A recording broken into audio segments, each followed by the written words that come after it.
right, well, good morning. Welcome to Science Seminar today. It's our good fortune to have with us a forester.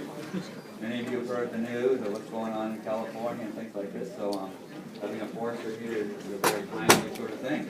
So I'm sure you all have any questions for him. So today's speaker is Brian P. Oswald, speaking at Boston University. He's got his PhD in wildlife and brain science from the University of Idaho. He's got a master's in fire ecology from Northern Arizona University and his bachelor's in science in forestry from Michigan State University. And here's a little bit more information on Dr. Oswald. He's the Joe C. Didman Distinguished Professor of Forestry. Whenever you have someone who has a position with a name on it and it says distinguished behind it, that means this guy's a good operator. Or he's old, one of the two. Yeah. Sometimes both. Yes. And he's at the Arthur Temple College of Forestry and Agriculture at SFA, in Boston University down the road here.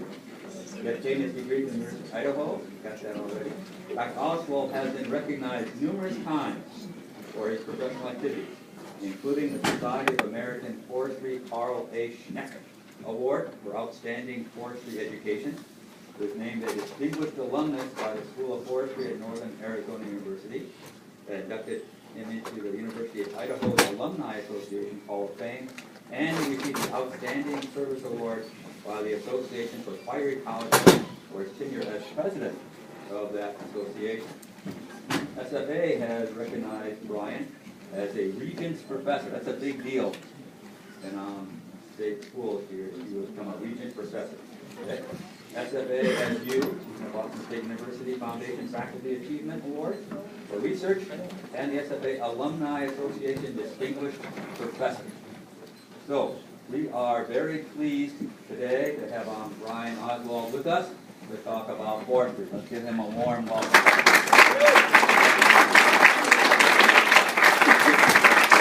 Thank you. It's great to be here. Usually don't get that many students at SFA to come to anything unless we're giving pizza, so I'm really glad that you guys came because you might be interested in this. How many, well, of course some of you are eating. One of the things, how many of you ever put on some clothes and then reach into your pocket and then wonder how that ended up in your pocket and why?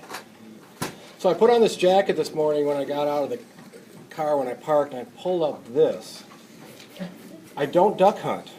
And I'm not even sure whose it is, but it ended up in my jacket pocket this morning, so I was going through checking out all that. So, okay, I've been lucky the last 6-7 years to be looking at some work in the Netherlands, but to tell you, kind of explain what's going on over there, we have to have kind of a historical perspective of what it's like here in North America. So we're going to see if I can get this to work.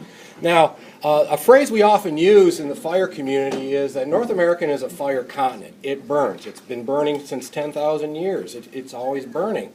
And one of the reasons this is attributed to is the native peoples, and they use fire as their major tool to manipulate the landscape to meet their needs. And they burned a lot more than we gave credit for in 1492. Working through our Euro-American settlement time, up about the middle of the 1800s, we started seeing a lot of areas where we saw some logging booms. Certain parts of the country, basically, they weren't forestry, they were just cutting down trees, like my home in Michigan. And people were migrating around, they were taking the branches, just leaving them, getting the next big log, leaving everything on the ground, moving on. And then they hit a period of dry years, which contributed to some major fire events, in some ways similar to what you're seeing even in California this week and last. One of the challenges was that the settlers from Europe approach in the use of fire was influenced from how they used fire back in whatever part of Europe they came from. If you came from the Mediterranean region, you used it as a pasture mechanism. If you used it from Germany, you tended to use it as a forestry tool type of thing. So we mimic these same kind of behaviors, and for some strange reason, we ended up settling in some of those same kind of climates at the same time. For example, in 1871, a fire that we call the Peshtigo fire, it was a multiple fires, consumed over 4.5 million acres in Wisconsin and Michigan. Peshtigo is in Wisconsin. At least 1,500 people died, and the Great Chicago Fire was burning at the same time. More people died in these wildfires than occurred in the Great Chicago Fire. And the reason why we saw this is a long and severe drought in the spring and summer and some hot winds, which drove fire across the landscape, and the people had no chance because there was no alarm system and type of thing. So a lot of that was in cut-over forest land.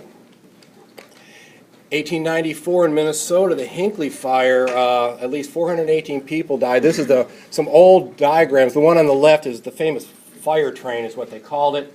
They were trying to get people out of an area. The back of the train was actually on fire as the train was going through an area, and people jumped out and got into a lake and survived. But that's what's left of Hinckley on the right, which is similar to a picture you might see of Santa Rosa, California right now. So this is not a new thing. Probably the biggest event we had from a standpoint of how we looked at fire in the United States was in 1910. It's called the Great Idaho Fire. It's called the Big Burn. 3 million acres, half of that in one day. Okay, in northern Idaho and Montana. Over 100 people died in that fire. If you that picture here, just because it's kind of iconic, that guy right there, last name is Pulaski. There's a hand tool called a Pulaski. He designed it. Okay, he also saved about 30 people because they went into that mine shaft.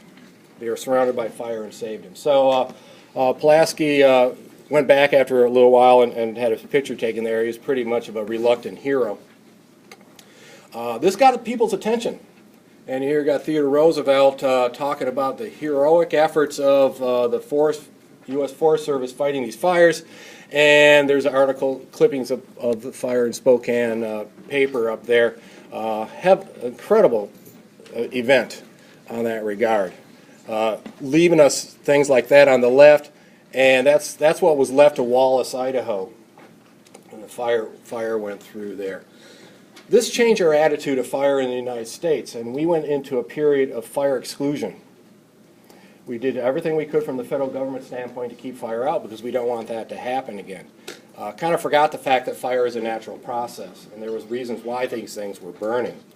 And then fires didn't stop in 1910. Alaska in 1957, there was 5 million acres that burned. The caribou cared, people did not. There wasn't a whole lot of people up there to notice, but 5 million acres is a lot of acres. Some of you might have heard about the fires in Yellowstone in 1988. That got people's attention. In every state we seem to have is larger fires, catching more people unawares, dealing with it, higher intensities. The same thing we see just in Canada this summer, in the early part of the summer. And then what's going on right now in California, which is some of the most intense and devastating fires that they've ever seen. So we're seeing some things that are not what we used to see before 1910. And so some of the question is, why are we seeing things like this? And this is from the Yellowstone fires in 1988. Well, pro-climate change out there. It's not the only factor, and I put these pictures up there for Jurassic Park simply to let you know that climates do change. Okay? It's how they're changing which is driving some of these things we see in wildland fire. So, and I don't care where you fit on that spectrum of attitudes about climate change, there's a change going on. And the speed of which that's happening and the fact that these aren't the same systems that were existed 200, 300, even 50 years ago causes some issues. Then we've got expanding populations of the humans all over. We're fragmenting the landscape. We try to keep fires out for almost 100 years.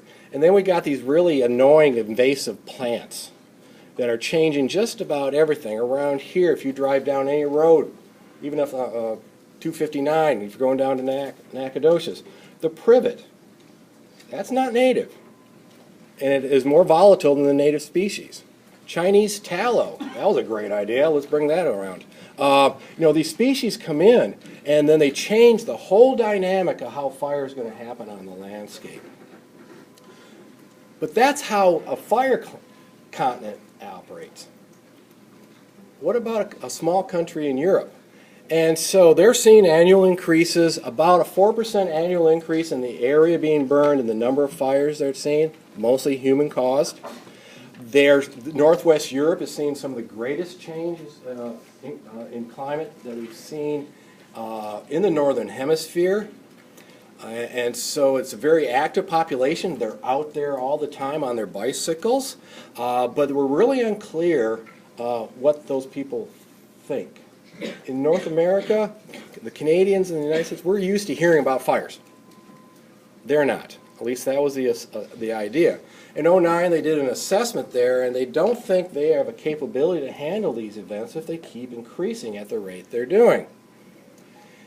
And they don't even sure who's aware of what.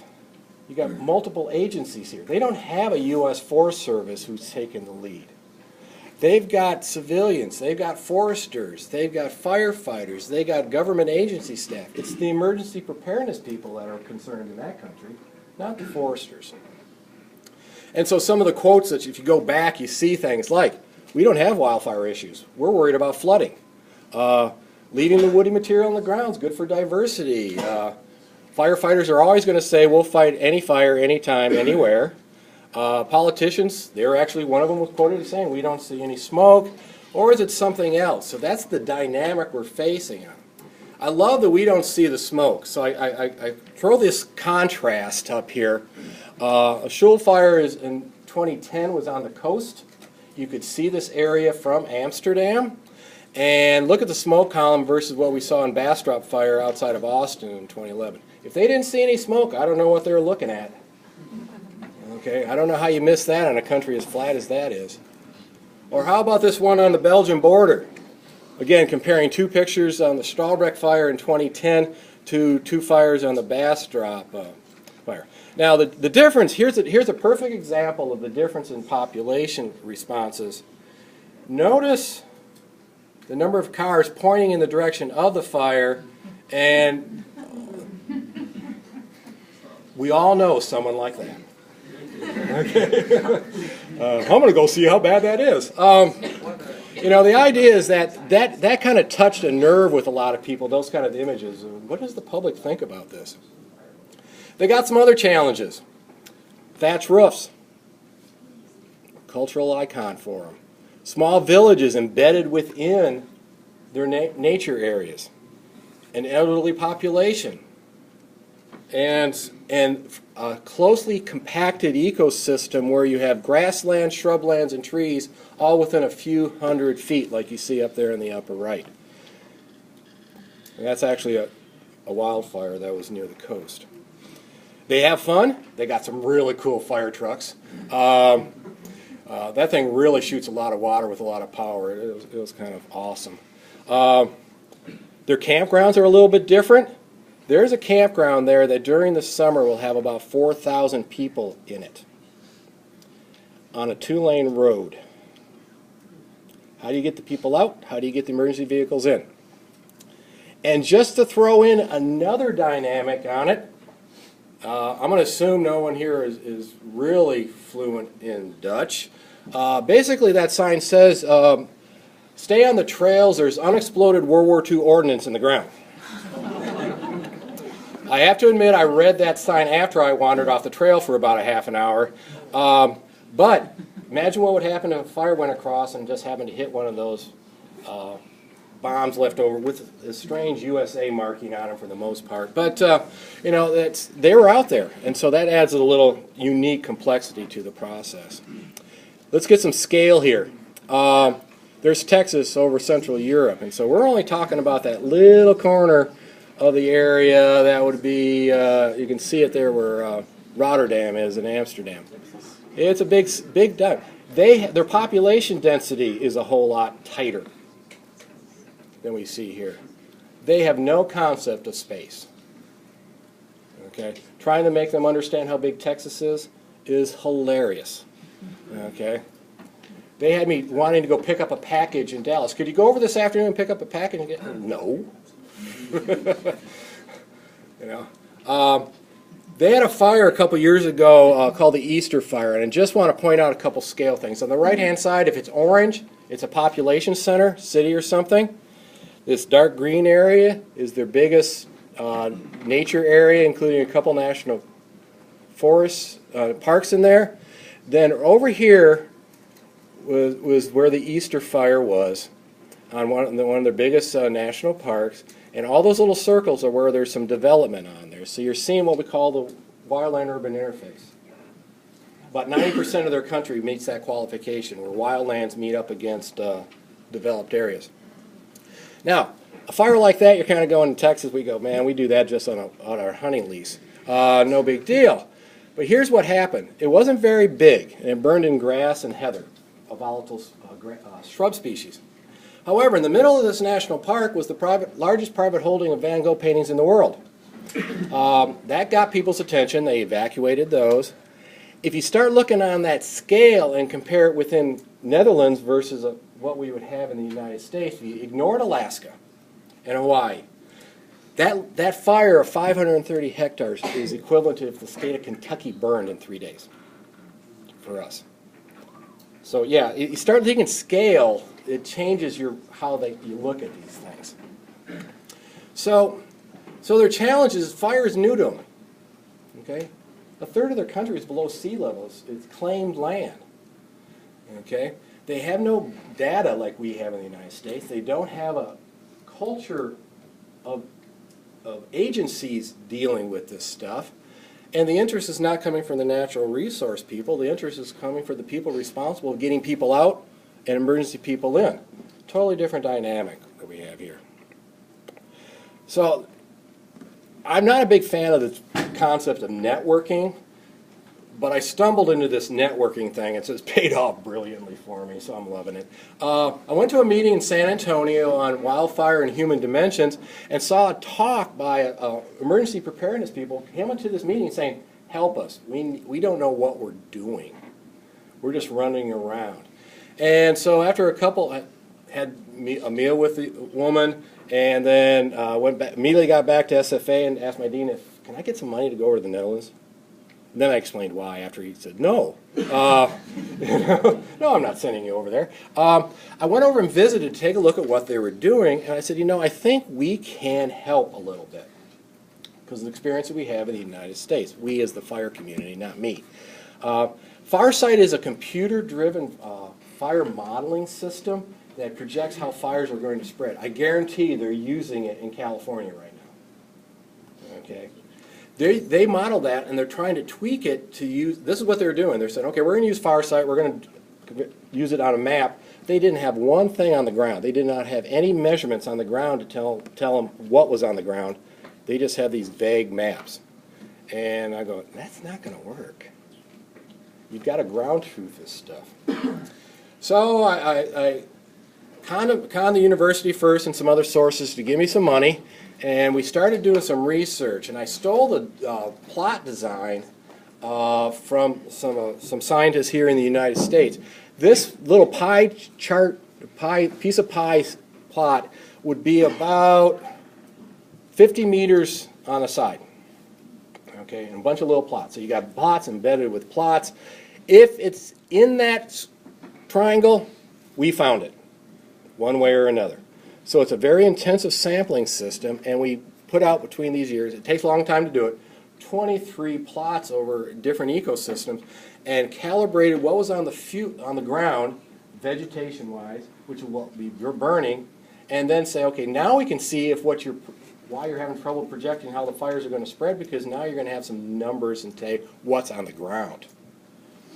And so we started working here in 2012. We looked at the understory, common fire like we see a lot around here. Underneath their heather, their shrubs, looking at that. A couple grasslands. Douglas fir, they planted that back in the 1920s to support a mining industry that no longer exists, but they got the trees. And Scots pine that they planted a lot of places, and it's native as well. So we kind of did an evaluation in those ecosystems. The next year, send a crew. I take 2 university SFA students, and we go. They spend some time in the summer. It's tough for 2 months. They're on along the coast, measuring different vegetation types on their dunes area, the other main area that they have fires in. One of the concerns they have is peatlands, those peat bogs that we might call in the United States. And but they're so small in the Netherlands that they didn't want them walking around in them and sampling stuff because they thought they'd damage them. So my colleagues in the Netherlands cooperated with us, and 2 of our students got to spend 2 months in northern England, just south of the Scottish border, sampling there. Thoroughly enjoyed that experience, and it was a lot different than they would have gotten in the Netherlands. Then we did go back and kind of filled some spots here in 2015. I have a master's student who last summer went out and started trying to calculate what's up in the canopy of trees, how much biomass is up there, because once you calculate that, then you can say how the fire is going to behave when it gets up in the canopy of trees. And then these 2 characters were there last summer. They got those weird things on their head because they went to a women's Euro Cup soccer game, and somebody told them, you got to wear these things, so they wore them. And so they just were trying to calculate some shrub biomass, exactly how much biomass is in a shrub that's a foot tall versus 3 feet tall. And this summer I've got 2 students going over there to do some GIS work and some follow-up field work on that. So that's kind of what we've been doing. What we ended up doing is trying to figure out 3 things. How fast will a fire move? Number 1. How tall is the flame? Because that'll tell you a little bit about whether it's going to jump from grass up into the canopy of the trees. And the third one, what is a fire? How much energy is being produced in those fires? Because that tells you a little bit of how difficult it is to put that thing out. And that's all we've been trying to do is get these kind of calculations, because that's the data that goes into the computer program FARSIGHT that'll let you say how the fire is going to spread when it goes from forest to shrubland to grassland, back to forest, hit a road, jump the road, and repeat numerous times. We took those 93 plots and ended up putting them into 23 different categories. Each fitting exactly either a U.S. fuel model that projects into FARSIGHT or creating our own that's unique to that country.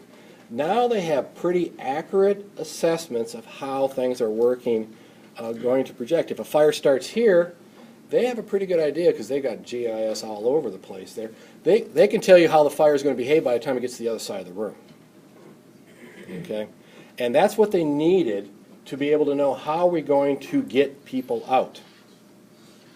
Which way do we have them go? Which way do we try to get the emergency vehicles in? This is all part of their efforts to try to get this corralled. One publication that just came out on this work that we've been doing, and we created 3 photo guides, these books, so people could go down the road and pull up a photograph and say, oh, that looks a little bit like that. This is basically how a fire would behave if it would occur right there. Excuse me. The IFV, and I'm not even going to try to pronounce it in Dutch. I've been there 8 times now, and I don't know how they do it. It's way back here in the back of their throat, and I don't have that. Okay, so I can't speak it. There's one word I do know: beer. But other than that, I'm kind of at loose ends on that one. What we're trying to do now is, and the reason why they're going to do GIS work this summer, is they're going to take the fuel model stuff and overlay it with a vegetation mapping system they have for the country, and to try to see if they match up pretty close, and then they can really do a good job of projecting where fires, how they're going to behave in certain parts of the landscape. Incredible amount of progress they have made in 10 years. Of course, it took us 100 years to do the same stuff, but we were learning from scratch there. They were able to help from us, and technology is a little bit different, bless you. But the idea is that it's really been impressive to see what they've done in a relatively short period of time, when they still don't get necessarily a lot of cooperation from all the entities involved. I still got foresters over there that are telling me, no, these things don't burn. I said, I got pictures in your own country showing they burn pretty well. No, they don't. Then the original question, what does the public know about fire? How aware are they of this new kind of event that might be in their landscape? And I had a grad student spend summer and a half over there performing what would be the first public survey of public awareness of this. To see, now we know kind of how fires are going to behave. Can we get some information to what would be the best way to talk to you about wildfire versus him? Okay, because your perspective could be different depending on where you're from, male or female, age. We were trying to get to that point. So we developed this thing, and if you've ever done any development of public surveys, it's a challenge, because you put some questions down and then you sit there and say, man, that doesn't really, then let someone try to answer the question. You get these answers that have nothing to do with the question. Well, maybe we ought to revise the question. Then we had it translated into Dutch, and then we had someone else translate it back into English, so we see if it would still make sense if they translate it back. By the way, Google Translator is terrible. Okay, just going. And it's really bad. So we ended up with a survey with 24 questions. You don't want to say, would you please do this for me, and have them spend a half an hour. Wherever they are, they want to do something else. So we got some demographics. What's the relationship with nature and the region, how aware they are, how prepared they are for a wildfire, and what do they expect, and this is where the agency really wanted it. What is the people's expectations of government if a wildfire was to occur? We went to the Valua area, the central part of the country, the big area of nature, and settled into 3 types of locations. We went to a couple campgrounds, a couple, they call them attraction parks, and 2 small villages that are embedded right in the middle of this stuff. The amusement parks were located, this is the location, the 2 upper right are up on the top are the amusement parks by my favorite city over there, Apeldoorn. And then you've got the campgrounds and the villages down there. The campgrounds are a little unique too. Here's some of the campgrounds. One of the interesting things about camping over there is you may have permanent residents there. They may have a cabin there that they basically are staying there full around, so it's camping, but it's permanent at the same time. And then you got people showing up all the time, and they got vegetation stacked up, and right on the edge, you got that. Or you get that wonderful picture up on the right-hand side, and not only do they have some thatch roofs, but they got vegetation growing on top of the roofs. Okay. In the wildfire community, we call that toast. Because once that happens, there's not much you can do about that. Okay, the amusement parks. One was the Julian Torin is basically like a Chuck E. Cheese on steroids. And so the population there was generally ones with little kids or people who want to be little kid. Apple Hill is kind of an interesting thing. It's actually a primate park that you can go in, and the monkeys and stuff are all around you. You're not separated by them. Had trouble getting the students out of that one. But it's 2 ways to look at how people who are going, they may be coming across from Belgium to visit these 2 things. How do they look at wildland fire? 2 little villages. I want you to look at both top pictures. Okay. If I wanted to create a situation to guarantee that a house will burn, I could not come up with 2 better examples. Okay. Brushy stuff growing right up to the house, or let's make it so I can't even see the house, surrounded by shrubs and everything. And so it's pretty tough. These are small villages. You can see the locations there right embedded in the nature area. Not very big. I think one of them, Wolfhuz, is like 25 homes or something like that, so they're pretty small villages there. We end up getting 506 surveys. We eliminated about 15 of those that were turned in because they were too incomplete to make it worthwhile. We got about an 80% response rate of people we handed, we being my grad student. Sometimes they declined. About 130 people did decline to do it. About half of those were generally older adults. The older I get, the more I understand that response. And about 2/3 of them were women. who just chose not to respond. Probably because they were having to watch kids in some cases. And that was, a lot of the non-response was not in villages, the campgrounds, it was in the amusement park, and you can kind of understand that.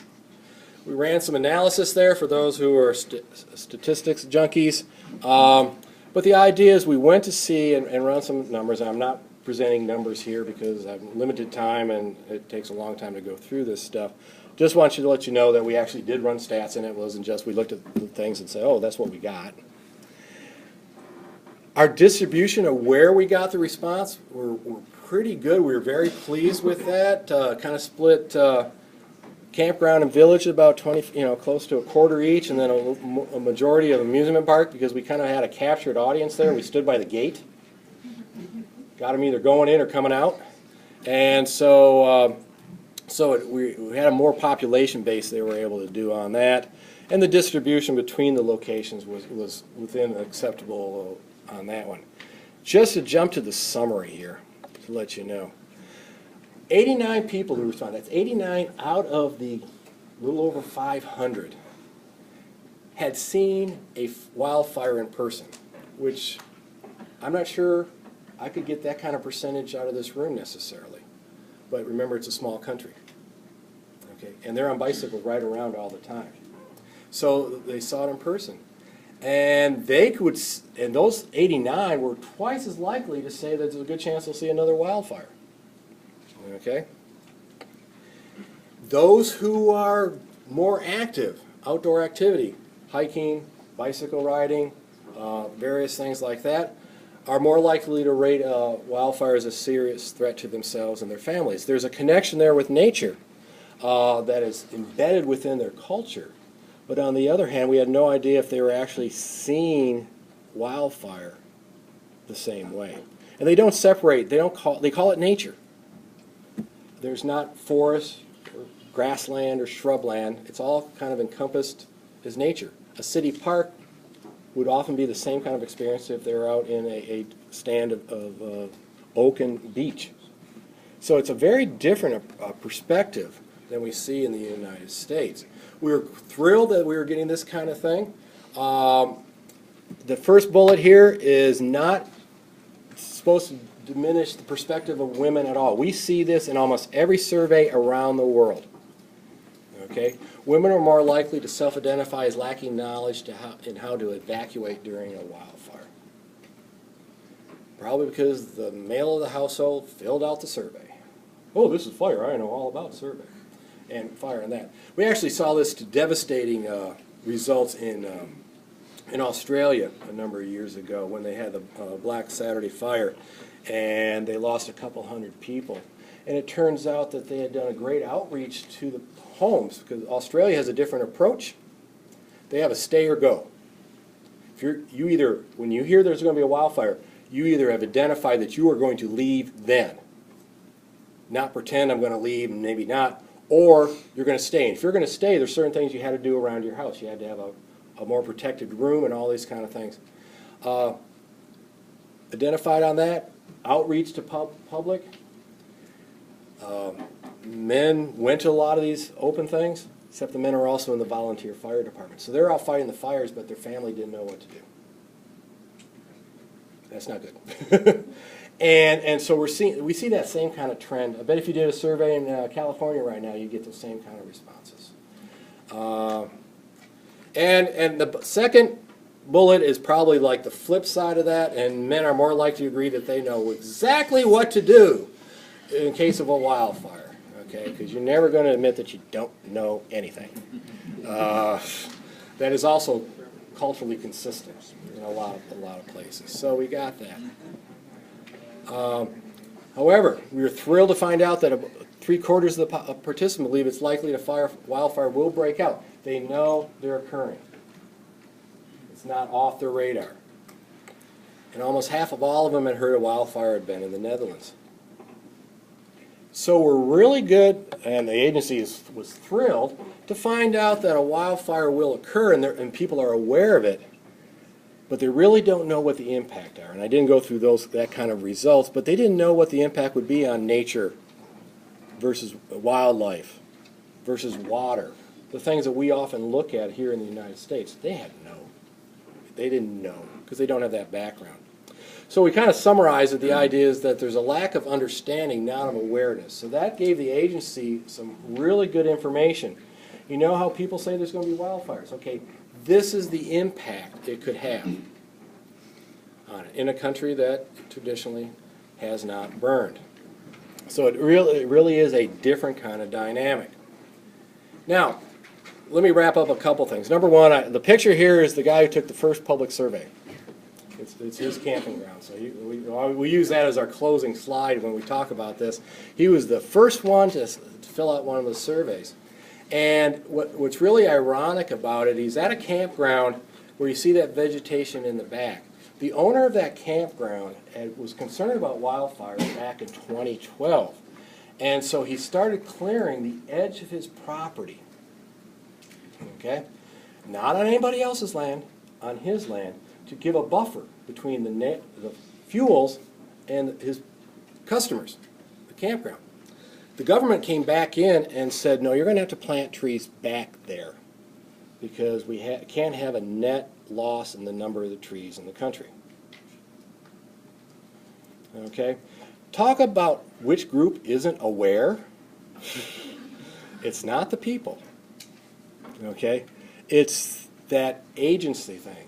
And so in a country that has the highest public awareness and confidence in their government, we know where the education has to be. It has to be with the politicians and the agency people to make them understand that you're going to have to address some issues here. And it's going to have to be in places like, you got to let people cut down trees, okay, on their land if it's going to protect them. All that Douglas fir that I mentioned that they have all over the place, they don't like clear cuts. Of course, here in East Texas, we go, clear cuts, that's a good place to put a deer blind. But they're sitting there going, no, we don't like clear cuts. But they want to reduce that non-native tree. So they go through and they take out about 80% of the trees. They showed me one site, I guess the second year I was there, I said, you know what you're doing? You're actually creating the perfect conditions to regenerate Douglas fir. Look on the ground. And so they took away 80% of the overstory and left 200,000 seedlings per acre. I said, you got a future problem now. Unless you let me burn it. They're not big on prescribed burn yet. It's tricky on that one. They're trying to deal with that. You notice the news, what's going on in California right now. Earlier this summer, Canada was burning. Different drivers for both of them. In the one in California that burned a lot in Alberta and British Columbia, those fires were a result of a beetle outbreak that killed lodgepole pine, most of these areas. And the total acreage was equivalent to the state of Pennsylvania. Dead trees just waiting to burn. Okay? And some of them have been 10 years. If the tree is dead, that means sunlight is getting to the ground. So all the ground vegetation is growing up. So that's a beetle outbreak. Why did they have it? The Canadians also try to keep fires out for a long time. So the stands got denser. Trees get stressed. Stressed trees basically are open up their door and say, come on, insects, come and kill us. Okay. In California, right now they're going through a drought. They've been going through a long drought period, but you didn't hear them say anything in the winter and spring because they had a wet winter and spring. What that does, it gives water for plants to grow. And then the faucet got turned off again. And so while all those vineyards were irrigating their grapes, all the vegetation all around it was just getting drier and drier. This is the time of year where the California gets the Santa Ana winds. Okay? What they're getting in this part of California is the northern wind, but it's the same thing. It's coming from the dry inland and moving towards the ocean, and it's almost has no moisture in it, and it blows hard, and so it's just like a blowtorch. If you got the ignition source. And that's exactly what they're dealing with right now. My PhD student used to work in California in that region, in that area that those fires are going in right now. And he says it's just trying to imagine Santa Rosa being gone. It just is blowing him away. But in some ways, we're kind of dealing with the price of trying to keep fire out after 1910. Invasive species, changing climate doesn't help. But it's here to stay, and we've got to come up with a solution. We've got a different set of problems and conditions to deal with than they do in a country like the Netherlands. So I'm going to open up for questions. I can talk about fire all day. Any questions for me? How'd I do on time? We're good. Where do you want me to start? 10 minutes or so. Go for it. Is it true that large bodies of water are basically safe zones with wildfires? Like, if you see a wildfire and you can't necessarily get out of it, take a dive in a lake and you'll be fine? My students will say my favorite answer is it depends. And the reason it's considering the alternatives, jumping in the body of water is a good alternative. I wouldn't guarantee you'll be fine. Okay. In fact, that is one of the things in Australia they use. Those homes that are stay, they're required to have a water tank or like a swimming pool or something. That has to be something that they have. So it's a good idea, but it'll help you, but it won't help everything around it. But remember, from a standpoint of what's going to happen to you if a wildfire is coming at you, is it's not just the flames, it's the superheated air. Most people who die from wildfires are not burned. Well, they are, but they're not. That's not what got them. They're burned after they die. Yeah, because basically they've breathed in superheated air. They pass out, luckily, so they don't go through that anger, feel that anguish of what's going to happen. So that's what usually happens on those things. Long answer, short question. Go ahead. We've had wildfires up in our area that we've actually had firemen report chickens exploding because of the superheat. So to kind of give you an idea of some of There's an image to take home to lunch. No, and it is true that they will that air is so heated that that'll happen. Got another one? How many more do you want in this session? Until I'm told to stop. Okay, how you hear about all these wildfires raging across the world, and yet you know for a fact that they don't go on for eternity, otherwise the entire world would be up in flames by now. So how are these wildfires, these powerful destructive forces of nature, eventually stopped? Well, I mentioned Yellowstone, 1988, the jewel of our park system. We spent $1 million a day fighting the fire in Yellowstone. Snow put it out. Okay. So, favorite answer, it depends? It depends, yes. Because what's happening in North America, which is where a lot of your questions are coming from, is that the scale of the fires we're having here are not something that we have in our U.S. history examples.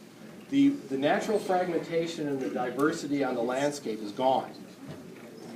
Because one of the things we did, especially in the western United States, when you take fire off the landscape that used to burn, it's all going to start coming out the same. It's going to become even.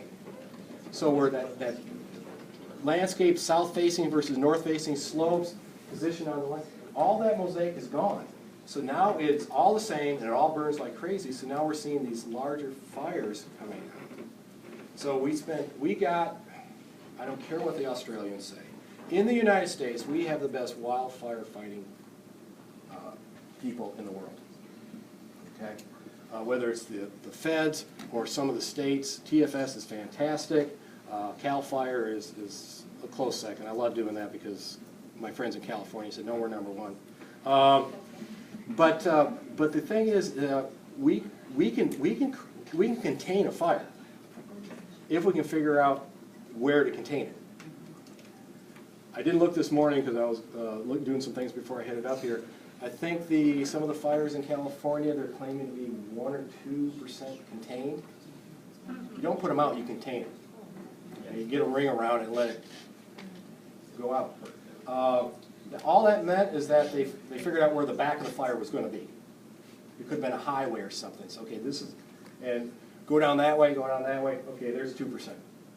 And so what you do is on those big fires, you work from the back and kind of work your way around and kind of pinch it off eventually. Air tankers, they're really cool. Nothing like a DC-10 at a couple hundred feet dropping stuff on front of the fire to get your attention. But there's a lot of ways we go about doing it. Backfire, so we find a road and then just let fire move towards the big fire. That's always fun to watch. There's a lot of different ways we do it, but eventually it's a rain event. Precipitation that really helps put these things out. And California will get it eventually, because they'll get some rain coming off the Pacific, and that'll help. Yeah? Do you think there will be a time in the future where all fire handling is prevention and we're not having to face out-of-control forest fires, but it's just control currents and understanding the environment? I hope not. That's basically just a new version of the fire exclusion policy. Prevent. No, the best, to me, the best thing to do is acknowledge the role of fire where it meets certain conditions to help us protect people and structures and lives, and utilize that. And then in areas where it's really hazardous, find other methods to do it. If we go down that road again, we're just pushing that rock down the trail, and we'll have a major catastrophe all over again. I don't want a Prestige or a Hinckley fire. So knowing that fires are important and knowing that the population just keeps growing and people start spreading out, how would you advise people who are moving into new places, and how would you keep burning without messing up the new infrastructure that's being built? Oh boy, there's the billion-dollar question. That's one of the biggest challenges we have. We first thought in the wildfire community that the people moving from an urban area out, like picture in Houston, or moving up 59 or whatever and getting one of those, they knew nothing about the role of fire because their whole perspective was structural fires. Turns out they're pretty conscious of it. Okay? The trick is, how do you continue to use fire as a tool to resolve some of those things if you want to, like prescribe burn and use fuel roads next to an area of 40 homes in a new subdivision. And that's been a big change since I was your age. Back then it was, you got fire, you got smoke, get over it. What were you expecting? Now smoke management is one of the major drivers that we have to deal with. And you can do it, it gets tricky. Because now you have to pay a little more attention to which direction the wind is blowing when you do it. But it can be done. In some cases you use mechanical methods, chop up things and then let them decompose or burn, or you spray herbicide. Browning it and burning it, and that's what we call it, brown and burn, will definitely get big flames. Okay, but it will definitely knock back the hazard for a while. If you can do it right, you can cause a problem. Anybody who guarantees that they won't have a prescribed burn get out of control is an idiot. Okay, because they will get out of control. And I don't. Yeah. Are there any benefits, or are there any ways that, like, say, fires like this can be beneficial to the environment, or is it all bad? You touched on a debate question that has been discussed for the last 10 or 15 years. The advisor for my master's at Northern Arizona said there's no way we can go back and do this stuff mechanically and thin these things down. Why don't we just light a match, let the whole northern part of Arizona burn up, and nature will recover. It'll save a whole lot of money and a whole lot of effort. Nature will work it out. So obviously that didn't go over very well. But he touched on a point that there are some benefits. So these large areas that are burning, is there some benefit? Yeah, now you've got a baseline. The thing is, when vegetation regrows, now let's try to put the fire back in those areas so we recreate that mosaic. So hopefully we won't have that large scale thing. That's kind of where the fire ecology people would like us to go. Does that answer? Yeah. How many years do you think it'll take to kind of restore that balance again with fire that was messed up by fire extinguisher? What's the next ice age? I'm not trying to be facetious, but it's basically, there is no, because everything keeps growing, and it's a different dynamic in every part of the country. My colleagues that work at universities out west cannot understand that in the south we have 2 fire seasons, dormant and growing. All they have is growing, because the other part of it is covered with snow. You know, they don't understand that things are different. One of my works at Cal Berkeley, he didn't even know that which state has the most wildfires in any given year is generally Georgia. He's a little California-centric, so we forgive him for that. But because they think all fire is about California. But there is a perception there that you can't have a one-size-fit-all thing. We can get to some areas, we can do a pretty good job and get it balanced out pretty quickly, and then have to monitor it. There's other areas, especially in the Rocky Mountains, where so much of the land base is federal land, it's going to take a lot longer. That's a lot of land out there. If you have time for one more question, Dr. Hamilton? Is there some way we could change the way we design roads or road systems so they function as better barriers to the spread of fire? We do a pretty good job of that in a lot of our areas. I think it's because we have big trucks in the United States. And so our roads tend to be a little bit wider. And so if you have a two-lane and maintain the shoulder, now we're doing pretty good on that one. The trick is in areas like Southern California, where you have subdivisions on hillsides, and they're curving roads and all that kind of thing. That's the big one. And that's what a lot of people. So we do a pretty good job of this. Real quick, I'll give you an example. Netherlands are very proud of the eco-ducts they have over their interstates. They're wildlife corridors, basically overpasses for wildlife to go from one side of the highway to the other. And they vegetate it. And so in 2012, when I went, 2009 when I went there, they stopped off the highway, and they said, and they were telling me about it.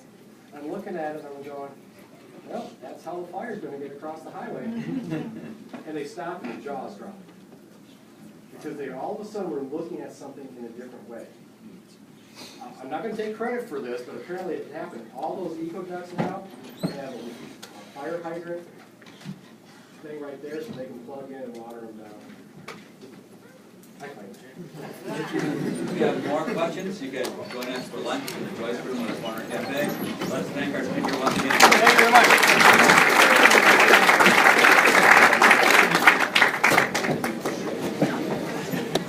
I will see you at lunch.